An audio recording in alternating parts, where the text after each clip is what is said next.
भेड़िया और बच्चा। घने सिल्वर पाइन के जंगल में एक अकेला भेड़िया रहता था जिसका नाम फेनर था। गांव के लोग उससे डरते थे और उसे सिल्वर पाइन का भूत कहते थे। वे उसकी ताकत और चालाकी की कहानियां सुनाते थे। लेकिन फेनर कोई राक्षस नहीं था। वह सिर्फ एक जानवर था जो अपनी दुनिया में जीवित रहने की कोशिश कर रहा था। एक ठंडी सर्दी की रात फेनर ने जंगल में एक अजीब आवाज सुनी, एक हल्की रोने की आवाज।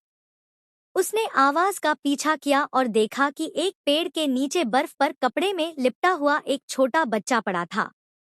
यह एक मानव शिशु था जो कुछ ही महीने का लग रहा था। बच्चे का चेहरा ठंड से लाल हो गया था और वह रोते हुए अपने छोटे हाथ हिला रहा था। फेनर हैरान था, बच्चे के माता पिता कहाँ थे? वह कुछ देर खड़ा सोचता रहा।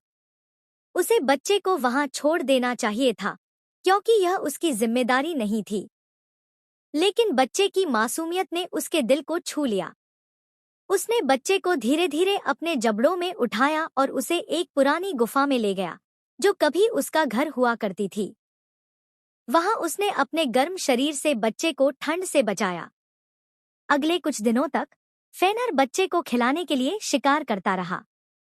वह मांस को चबाकर नरम करता और बच्चे को खिलाता। उसने काई और पत्तों से एक नरम बिस्तर बनाया। भले ही उसे मानव बच्चों की देखभाल का कोई अनुभव नहीं था, लेकिन उसकी प्राकृतिक प्रवृत्ति ने उसे मार्गदर्शन दिया। बच्चा, जिसे वह छोटा कहकर बुलाने लगा, उसकी देखभाल में स्वस्थ हो रहा था।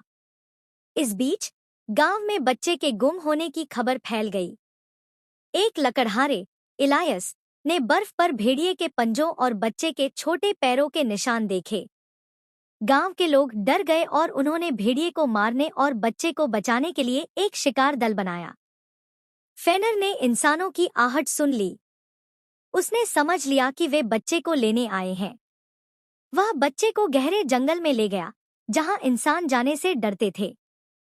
शिकार दल इलायस के नेतृत्व में आखिरकार एक खुली जगह पर फेनर तक पहुंच गया। भेड़िया बच्चे के पास खड़ा था। उसकी चांदी सी चमकती खाल चांदनी में जगमगा रही थी। गांव वालों ने अपने हथियार उठाए, लेकिन इलायस ने देखा कि भेड़िया हमला नहीं कर रहा था। वह बच्चे की रक्षा कर रहा था। इलायस धीरे धीरे आगे बढ़ा। फेनर गुर्राया, लेकिन उसने हमला नहीं किया।